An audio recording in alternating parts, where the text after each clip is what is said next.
How did we gain our freedom? The American Revolution started when British Parliament insisted on taxing its citizens. There were many who disagreed and wanted freedom, so they decided to move.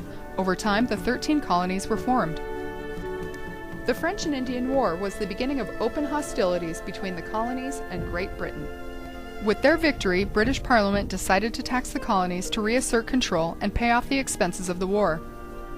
These taxes were the prime topic of political conversation in the American colonies. What upset colonists the most was that they did not have anyone to represent them in British Parliament.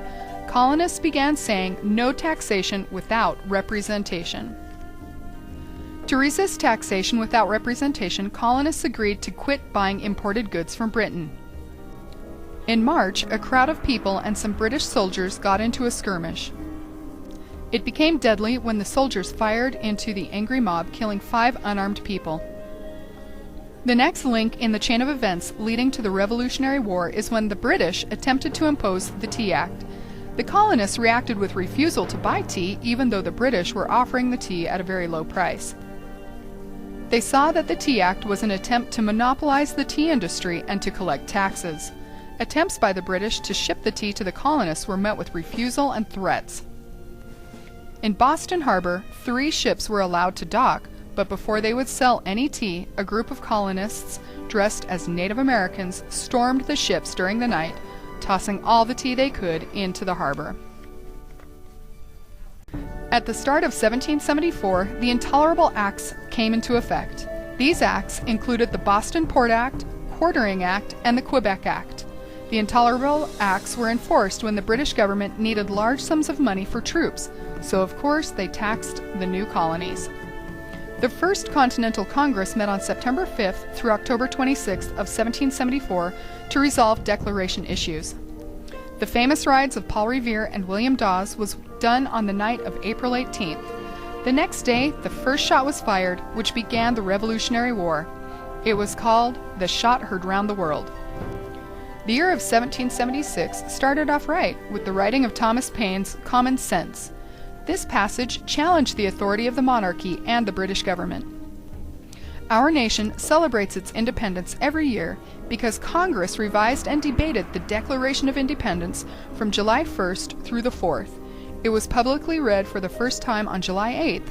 However, the Declaration wasn't signed by everyone until August 2nd. The day after Christmas, Washington crossed the Delaware. This marked the beginning of Washington's defeat. One of the bloodiest battles happened on September 20th, 1777, where the British routed Anthony Wayne's troops. This battle became known as the Paoli Massacre. In order to keep the element of surprise, the British used only their bayonets on sleeping Patriot soldiers. One soldier had 46 distinct bayonet wounds. France and the United States signed the French alliance on February 6th, meaning that the U.S. had gained the loyalty of France during the wartime. The Articles of Confederation were adopted on March 2nd, officially pronouncing the Confederacy as the United States of America. Many battles raged during this year, but 2 are of the greatest importance. On September 15th, the French fleet drove the British naval force from Chesapeake Bay between Virginia and Maryland, and October 19th, Cornwallis was surrounded on land and sea by Americans and French, and then surrendered at Yorktown, Virginia. The war is at an end. All that remains is the paperwork. On November 20th, 1782, Benjamin Franklin, John Adams, John Jay, and Henry Lawrence signed the preliminary Articles of Peace between the United States and Great Britain, ending the war for American independence. The treaty recognized American independence and gave the United States a broad swath of territory east of the Mississippi. Finally, British troops forever leave the shores of South Carolina on December 14th. On September 3rd, 1783, in Paris, France, peace was signed at the Hotel de York, signed by Benjamin Franklin, John Jay, John Adams representing the United States, and David Hartley representing King George III. A small marker still stands, showing where peace was established and a nation created. Freedom is never free. It's always won with great leadership and great sacrifice.